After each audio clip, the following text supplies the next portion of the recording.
Le César du meilleur acteur. Et puis on essaiera un jour de faire une grande cantine gratos. Yes, we can. Serge Gainsbourg, bonjour. Il n'y a eu qu'un vainqueur, c'est l'espoir. Europe 1. Et à 7h24 sur Europe 1, c'est l'heure du jour. Alors malgré la dissolution de l'Assemblée, Emmanuel Macron maintient son agenda du jour qui va l'emmener à Oradour-sur-Glane près de Limoges. Il y rejoindra le président allemand Frank-Walter Steinmeier pour commémorer l'anniversaire d'un massacre. Il y a 80 ans, le 10 juin 1944, les soldats SS de la division Das Reich encerclent le village d'Oradour-sur-Glane et vont massacrer la population. Ils feront, lors d'Autriche, 643 morts, dont 200 enfants.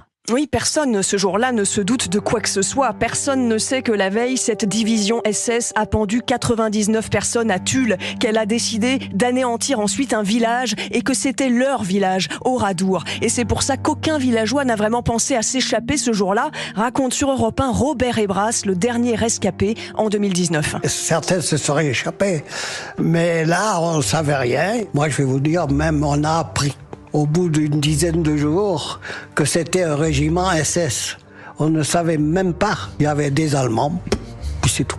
2 camions remplis de soldats SS traversent le village, puis s'arrêtent. Maison par maison, ils font sortir tout le monde. Certains enfants réussissent à s'enfuir, mais les adultes suivent les ordres, se regroupent sur la place du village, le maire, l'instituteur par exemple. Les hommes sont emmenés dans des granges, abattus et brûlés. Les femmes et les enfants sont enfermés dans l'église du village avant d'être tués. Cette dame raconte en 1962 sur Europe 1 comment elle a réussi à s'enfuir depuis l'église. Par un escabeau, j'ai pu sortir, le vitrail était cassé, j'ai sauté par ce vitrail, c'est comme ça que je me suis enfuie.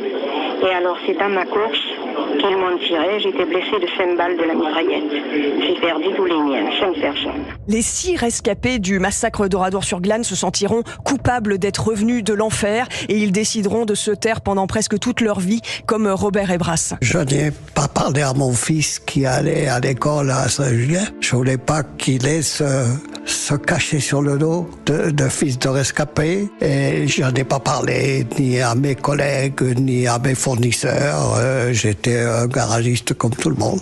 En 1953, un premier procès à Bordeaux jugera 21 anciens soldats SS. 2 furent condamnés à mort, les autres à des peines de prison. Et quelques jours plus tard, au nom de la réconciliation, ils ont tous été amnistiés. Dans ce village, il n'y aura pas de musique, pas de bal, ni de mariage ou de fête, jusque dans les années 70, comme un long deuil de plus de 25 ans. Merci Laure d'Autriche, merci aux archives d'Europe 1, réalisation Sébastien Guidis. Il est l'heure de jouer avec Europe 1 et le jour.